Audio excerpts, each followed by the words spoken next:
Hola, ¿qué tal? Bienvenidos a Polos Opuestos. Soy Juan Diego Alvira y hoy estoy por Noemí Sanín. Dentro del proceso de paz con las FARC, Colombia creó una jurisdicción especial, una justicia de paz, un tribunal para juzgar a guerrilleros, militares, civiles, excombatientes vinculados al conflicto armado de nuestro país. Sin embargo, ese sistema, conocido como la JEP, por sus iniciales, ha sido centro de fuertes polémicas. Primero por su diseño y ahora por el nombramiento de sus magistrados que, para los críticos, tienen muchas razones para no generar confianza frente al proceso de juzgamiento y además por lo que se viene. Discutir en el Congreso todo lo que corresponde a la ley estatutaria, es decir, a las reglas del juego, a todo lo que corresponde a su reglamentación. Ese es nuestro tema de hoy y nos acompaña el expresidente de la Corte Suprema de Justicia, el doctor Jaime Arrubla. Doctor Arrubla, gracias por acompañarnos. Ha sido un gusto poder estar acá con los oyentes, el doctor Romero. Claro y obviamente sí, con usted. Muchas gracias, doctor Arrubla. Y también está el abogado Marco Romero, director del CODES, que es la Consultoría para los Derechos Humanos y el Desplazamiento. Bienvenido, doctor Romero. Juan Diego, muchas gracias. Es un honor estar con el expresidente de la Corte. Yo no soy abogado, pero soy defensor de derechos humanos. Y pues estamos en esta discusión y me parece muy oportuno el debate del día de hoy. Por supuesto. Y naturalmente vamos a empezar por hablar de un tema que requiere explicar un poco el contexto. ¿Qué es, a su juicio, la JEP, doctor Arrubla? Es una jurisdicción especial que se crea en los acuerdos de La Habana para que haya justicia, obviamente reparación y también propósito de que no vuelvan a ocurrir, de no repetición de todo lo que sucedió en los delitos con ocasión del conflicto que nos tuvo inmersos en tantos años. Usted, ¿cuál es su definición de la JEP, doctor Romero? Bueno, lo pondría en perspectiva histórica. En Colombia se han dado muchas guerras civiles, la mayor parte entre liberales y conservadores, del siglo XIX, parte del siglo XX. Y siempre se resolvió el problema a través del reconocimiento del delito político, pero nunca se enjuició a nadie, a máximo responsable a nadie, por delitos y las víctimas nunca tuvieron derechos. Cuando se empieza a hablar de derechos de las víctimas, básicamente en América Latina, con todos los procesos de transición de las dictaduras, los procesos de paz, y en Colombia, la primera ley que reconoce derechos a la verdad, la justicia y la reparación es la ley 975. Y valga decir, en La Habana es la primera vez que se establece una comisión de la verdad en Colombia para mirar el alcance general, la estructura general del conflicto, aparte de algunas comisiones puntuales como la que se hizo al Palacio de Justicia, y un tribunal para juzgar con una regla muy clara, que quien contribuya con la verdad, quien contribuya con la reparación, tiene penas favorables, penas alternativas y reducciones de penas, pero con la regla de que todos los que han participado en el conflicto o han determinado crímenes deben concurrir, no solo las FARC, sino también paramilitares, agentes de Estado y responsables indirectos. Claro, y la pregunta que viene entonces es, ¿era necesario crear la JEP, doctor Arrubla? En mi opinión, y respetando obviamente la opinión ajena, yo creo que era necesaria una justicia transicional, una justicia restaurativa. Era necesario, obviamente, un régimen de excepción, porque nadie se va a entregar las armas para irse para un centro de reclusión. Es decir, eso no sería un tratado, un arreglo de paz, un acuerdo, sino que sería un sometimiento, y eso era obvio que no se iba a hacer. Lo que yo creo es que esa filosofía se podía haber aplicado a través de la justicia ordinaria, sin necesidad de tanto apretujo, sin necesidad de suplantar la Constitución, por salas especiales. Ya el país tenía una experiencia con lo que fue el tema paramilitar, ya habíamos aplicado una justicia transicional en salas especiales de los tribunales. El juez aplica la ley, la que le toca aplicar. Él no entra a hacer una valoración política, ni mucho menos, y yo creo que eso se podía haber hecho sin necesidad de tanto sacrificio institucional, que ha sido el motivo por el cual se ha armado toda esta polémica alrededor de la JEP. Yo creo que definitivamente esto es lo que ha llevado a que haya tanta repulsa como la que hemos visto recientemente en el trámite de la ley orgánica.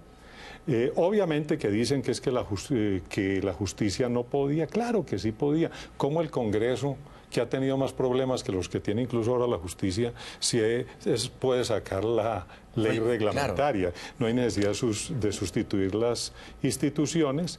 Yo entiendo que esto fue una exigencia de las FARC y que el gobierno tenía que aceptarla porque si no, no se podía haber llegado a este punto, que era uno de los 5 puntos claves del acuerdo. ¿Usted opina lo mismo, doctor Romero? Es decir, ¿usted cree que realmente esta justicia es paralela y que con la que ya existía se pudo haber hecho todo lo que está planeado para lograr la paz? Bueno, yo pienso que hay que hacer una distinción, es decir, usualmente no se hacen tribunales para juzgar a los que negocian la paz, sino que se buscaba delitos políticos y al caso comisiones de la verdad. O sea que lo novedoso es que la Habana hayan aceptado tanto las FARC como el Estado que se enjuiciaran sus conductas dentro del conflicto. Esto me parece que es excepcional y nuevo y tiene que ver mucho con la existencia de la Corte Penal Internacional, es decir, que si no hay una solución nacional de justicia adecuada, pues se abre una competencia para el Tribunal Penal Internacional. Pero la justicia que existía en ese momento podía garantizar eso, ¿o no? Yo no quiero generalizar porque yo soy muy respetuoso de muchas actuaciones de la justicia. Por ejemplo, el valor civil de la Corte para entrar a las investigaciones de la parapolítica le mostró al país que ahí hay un capital importante de la sociedad, lo mismo las sentencias de la Corte Constitucional, por ejemplo, en desplazados, en salud, en educación. Pero cuando se mira estructuralmente el tema, hay 2 problemas. Primero, el índice de impunidad para casi todas las víctimas es del 98%. O sea, por ejemplo, violencia sexual, 98%. Desapariciones forzadas, casi el 100%. Muerte de sindicalistas, 98%. Desplazamiento, que es un delito tipificado en el Código Penal colombiano, 95 a 100, digamos, de impunidad. Es decir, que la justicia ordinaria no ha sido capaz de darle una solución a las víctimas. Digo, no se puede generalizar, yo no quiero desconocer los logros de las Cortes, pero es de bulto que en términos generales lo que las víctimas han tenido son esos porcentajes de impunidad en Colombia. Y en segundo lugar, aquí se trata de juzgar conductas desde otros parámetros que no son los que usualmente utiliza el juez, digamos, ordinario, que es el Código Penal, sino que tiene que establecer reglas nuevas porque de algún modo en La Habana tuvieron que inventar, como en todos los procesos de negociación, penas alternativas, buscar otro tipo de alternativas para resolver 2 necesidades. Por un lado, que haya justicia para las víctimas en términos de verdad, justicia, reparación, pero por otro lado, penas alternativas, etcétera, por lo que tú habías planteado justamente ahora, de que quienes negocian la paz, casi siempre el Estado y los armados, son los que tienen el poder y por lo tanto no van a aceptar ir a los estándares de la justicia ordinaria. Entonces yo creo que es necesaria una justicia especial para buscar una salida al conflicto, pero una justicia que es excepcional, y lo ideal es que una vez pase este periodo excepcional, lo que esperamos todos los colombianos es que la justicia, las instituciones de la justicia ordinaria funcionen un poco mejor que antes para que no se repitan los episodios que hemos visto. ¿Será que esta jurisdicción especial para la paz funcionará diferente a lo que hay de nuestra justicia ordinaria y que ha operado durante tantos años? Luego se nombró un comité seleccionador para escoger a 51 magistrados que son los que van a impartir justicia, quienes van a juzgar a los guerrilleros o exguerrilleros, excombatientes, civiles, todos vinculados al conflicto. ¿Qué tal ven ellos esa nueva jurisdicción especial, estos magistrados? Pero todo eso vamos a analizarlo al volver.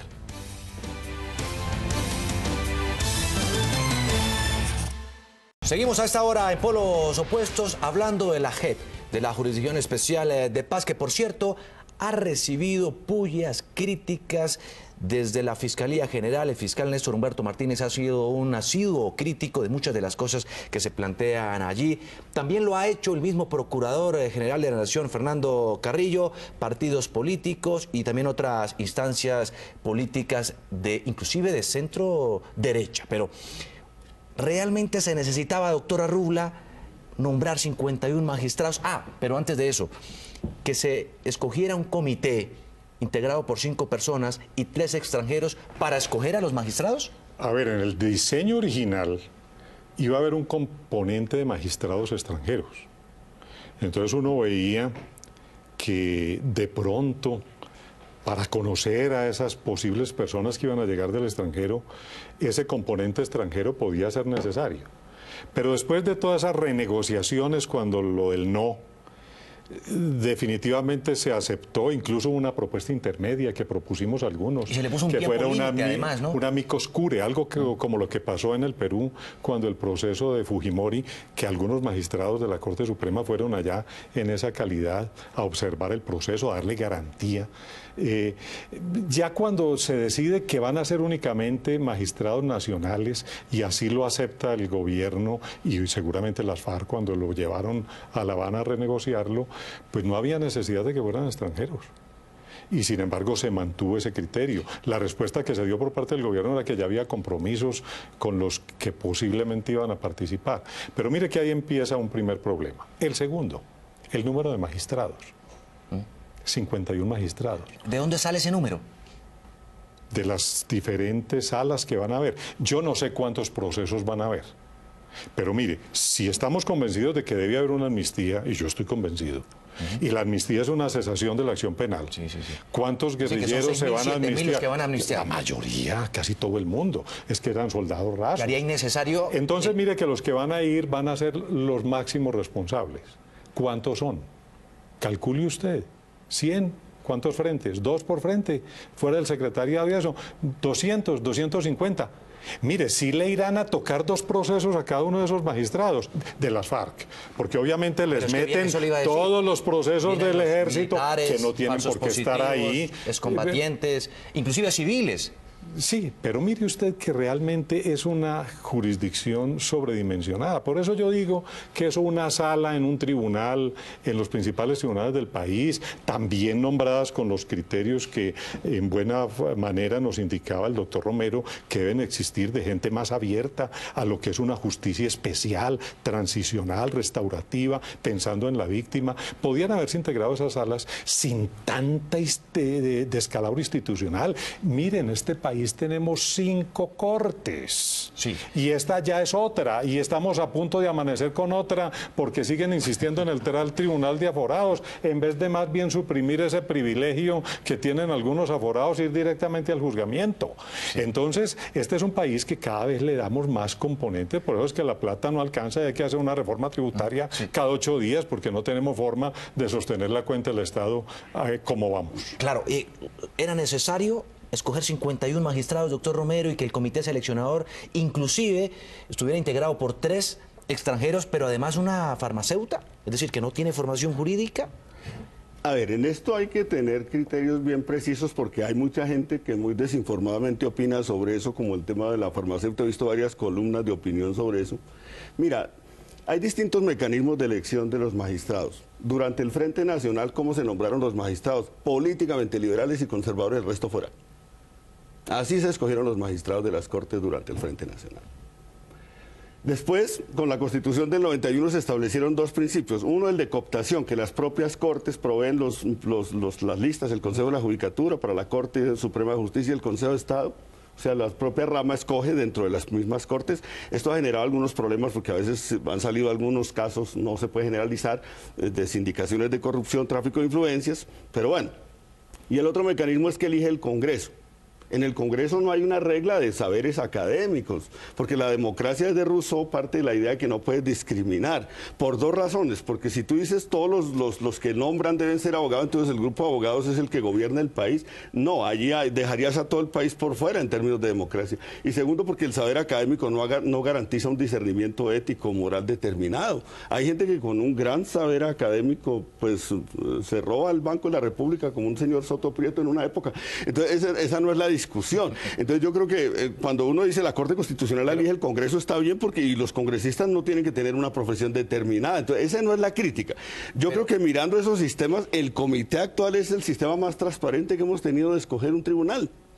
3 representantes internacionales, veamos quién son: uno de las Naciones Unidas, la Corte Europea de Justicia, el Instituto Internacional de Justicia Transicional, la Corte Suprema de Justicia que participa a través de la Sala Penal y el sistema de universidades públicas que después de una deliberación llegó a la conclusión de que una profesora de la Universidad Nacional podía contribuir a esa tarea porque también es una persona que tiene una trayectoria académica y tiene una capacidad de discernir sobre estos asuntos. Claro, pero la escogencia también de estos 51 magistrados ha desencadenado una segunda controversia y está relacionada con la mayoría de los integrantes y su, digamos, perfil ideológico. Muchos críticos han dicho, inclusive de la derecha, los militares y demás, que los va a juzgar el enemigo porque muchos provienen de sectores de izquierda, que han participado inclusive en corporaciones que han estado liderando procesos en contra del Estado, como integrantes de diferentes organizaciones, ONGs, en fin. ¿Eso usted, doctora Rubla, lo ve en ese sentido? ¿Puede ser sospechoso? Yo creo que no. Yo en ese sentido sí no estoy de acuerdo en que haya un organismo, ya pues que está fuera de mis críticas de la composición, ya yo estoy de acuerdo en que sea plurivalente, donde haya varios credos, incluso tendencias políticas. El expresidente Uribe, digamos, quedó exento, tiene un fuero ahí especial de ser juzgado por esto, pero los uribistas en todo caso también critican eso, dicen que prácticamente quienes integran esta jurisdicción especial de paz, los magistrados, son la gran mayoría contrarios al uribismo y a muchos militantes de la derecha o centroderecha. Yo creo que, digamos, el criterio ideológico no fue un criterio que tomara en cuenta expresamente el Comité de Escogencia. Pero lo que veo es que el Comité de Escogencia buscó gente de muy distintas procedencias sociales. Aquí hay personas que pertenecieron al Tribunal Penal Militar, ¿cierto? Durante mucho tiempo, personas que estuvieron, digamos, en la Escuela Militar Nueva Granada. O sea, no veo que del sector de los militares pueda haber una crítica porque hay varios representantes que proceden de ese universo, por decirlo de esa manera. Hay líderes indígenas que tienen todas las calidades, mujeres y hombres indígenas y afrodescendientes, que tienen todas las calidades. No los escogieron porque eran indígenas o afrodescendientes, sino que ya los pueblos indígenas y afrodescendientes han venido adquiriendo calidades y es la primera vez que tienen un grupo de magistrados importante trabajando en esta función. Hay personas que provienen de organizaciones, también de academias, de muy distintos lados y hay que decirlo, el hecho de que haya un tribunal con mayoría de mujeres también es un hecho histórico. Están ocurriendo cosas muy importantes con esta jurisdicción y yo creo que como va a ser un tribunal que va a tener que actuar colectivamente porque no son decisiones de cada juez en particular, pues van a tener que ponderar y van a tener que crear unas reglas de unificación de criterios de acción y yo creo que este tribunal tiene la posibilidad de ser muy independiente, muy profesional y ecuánime. Ahora, hay sectores, perdónenme, digamos con todo respeto a los señores de Cambio Radical, que o no se leyeron el acuerdo o hasta ahora descubrieron en qué gobierno estaban. Pero, digamos, es un problema de cómo van a decir a última hora que no les gustó la estructura como está organizado el acuerdo después de estar en el gobierno que hizo el acuerdo y que suscribió el acuerdo. Porque esto no es una imposición de las FARC, sino el resultado de un acuerdo entre partes. Hay quienes creen que al gobierno, en todo caso, lo cogió la noche y a pesar de haber implementado un mecanismo como el procedimiento de legislativo especial o el fast track para recortar los tiempos y agilizar todo lo que correspondía a la expedición de normas para implementar el proceso de paz, está muy retardado. Pero, ¿qué se viene precisamente? ¿Cuál es el gran desafío y reto en los próximos meses, semanas? De eso vamos a hablar al volver. Seguimos en polos opuestos hablando de la Jurisdicción Especial de Paz y todo lo que está pasando y lo que se viene. Además, en medio de una coyuntura política porque al gobierno no le cuajaron los tiempos, se retardó mucho en mover los proyectos, los actos legislativos, las normas, los decretos que tenían que expedirse para reglamentar esta paz, esta Jurisdicción Especial y nos cogió la política. Estamos en pleno periodo electoral o preelectoral, doctora Rubla. ¿Van a dar los tiempos? ¿Qué puede pasar con esta JEP? Se metió el gobierno en camisa de 11 varas. Mire, la semana pasada casi se le desbarata. Si no es porque hay un daño en los controles de votación, que fue la excusa y se suspendió, hubieran negado. Tuvo el presidente que salir a recomponer su alianza nacional para tratar de salvar el proyecto y lo logró con un gran costo político, el de Cambio Radical que quedó por fuera, y eso lo va a tener que llevar a un replanteamiento. Y es más, tuvo que hacer algo insólito en los antecedentes normativos colombianos, sacar primero el decreto reglamentario que la ley que iba a reglamentar, para presionar un poco política. Es decir, todavía estoy aquí, además que este es un gobierno que dice, está ya... Todavía tengo fuerza, señores, y quito la mermelada, si no... Eso fue feo. Sí, además que ya estamos en la recta final de este gobierno. La aprobación aprobación, ya aprobaron 100 artículos, faltan unos 60, unos 70, y va a lograr, pero le va a causar un gran desgaste y sobre todo que el gran desgaste ha sido político, porque la gente percibió maniobra en la aprobación en el Congreso, claro, que ojalá no hubiera sido así. Los llamó al orden, usted dice, a los integrantes de la Unidad Nacional, y dijo que los que no aprobaran sus iniciativas, como esta de la implementación de la JEP, pues deberían no estar en el gobierno. Y obviamente esto está en una coyuntura política. Doctor Romero, ¿usted cómo ve eso? Yo pienso que hay unos hechos contundentes. Digamos, el presidente Santos logró en su condición de jefe de Estado sacar este acuerdo adelante, primer punto. Segundo, las FARC ha entregado las armas a las Naciones Unidas y el Consejo de Seguridad se encuentra observando el proceso, buscando consolidar, digámoslo así, esta paz que se está haciendo en Colombia. Eso es lo esencial. Las próximas elecciones seguramente van a tener que ver, no solo con este tema, pero van a tener que ver con si la sociedad valora estos hechos como hechos positivos o no, porque los que proponen hacer trizas el acuerdo no le ofrecen una perspectiva a la sociedad colombiana.